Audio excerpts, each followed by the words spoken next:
ఈ రోజు డేటు జనవరి 2వ తారీఖు. అన్న పేరు వచ్చేసి అబ్దుల్లా, అన్నది ఊరు వచ్చేసి కర్నూలు పక్కన బేదంచెర్ల, ఆంధ్రప్రదేశ్. ఈ వెహికల్ వచ్చేసి మన యూట్యూబ్ ఛానల్ అయితే పెట్టడం అయితే జరిగింది. మన యూట్యూబ్ ఛానల్ చూసి అన్న వాళ్ళు అయితే ఈ వెహికల్ అయితే తీసేసుకున్నారు. ఈ రోజు వచ్చేసి అడ్వాన్స్ అయితే కట్టినారు. 3వ తారీఖు కానీ 4వ తారీఖు కానీ ఫుల్ పేమెంట్ అయితే చేస్తా అన్నారు. ఫుల్ పేమెంట్ చేసిన తర్వాత అన్న పేరు మీద ఎన్ఓసి అప్లై చేసి ఈ వెహికల్ నేను డెలివరీ తీసుకుని దగ్గరుండి యాక్సెసరీస్ చేయించి నేను సీట్ కవర్లు, ఫ్లోరింగ్, ఆన్ రైడ్ ఇవన్నీ దగ్గరుండి యాక్సెసరీస్ చేయించి నేను కంటైనర్కి అయితే పంపిస్తాను. ఇలాంటి వెహికల్ నా దగ్గర అయితే ఇంకొక వెహికల్ అయితే ఉంది. సేమ్ క్వాలిటీ, ఈ బండి క్వాలిటీ ఎలా ఉందో అలాగే ఉంది. ఇంట్రెస్ట్ వాళ్ళు నాకు ఫోన్ చేసిన అంటే మీకు ఫోటోస్, వీడియోస్ అనేది నేను మొత్తం పెడతాను.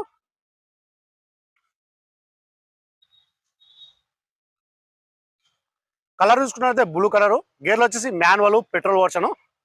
టైర్లు చూసుకున్నట్లయితే 40 నుంచి 50% టైర్లు అయితే ఉన్నాయి. ఎక్కడే కానీ ఆయిల్ లీకేజ్ అనేది లేదు, ఎక్కడే కానీ రస్టింగ్ అనేది లేదు. Non accident vehicle. క్వాలిటీ ఉండి ప్రైస్ రీజనబుల్ ఉంటేనే మన యూట్యూబ్ ఛానల్ అయితే పెడతా ఉంటాను నేను.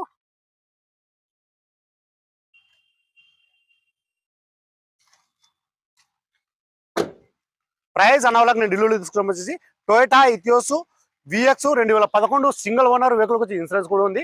మొత్తం టోటల్ కలుపుకుని నేను అన్నవాళ్ళకి అయితే కర్నూలు అయితే డెలివరీ అయితే ఇవ్వాలా. 2,10,000 అయితే తీసేసుకున్నాను. 2,10,000 అయితే అన్నవాళ్ళకి మొత్తం కర్నూలు వరకు నేను డెలివరీ అయితే ఇవ్వాలా. సరే ఫ్రెండ్స్, ఇలాంటి వెహికల్, ఇలాంటి క్వాలిటీ, ఇదే క్వాలిటీ నా దగ్గర ఇంకొక వెహికల్ అయితే ఉంది. ఇంట్రెస్ట్ నాలో నాకు ఫోన్ చేసిన అంటే మీకు ఫోటోస్, వీడియోస్ అనేది మొత్తం అనేది పెడతాను నేను. సరే ఫ్రెండ్స్, ఓకే బాయ్.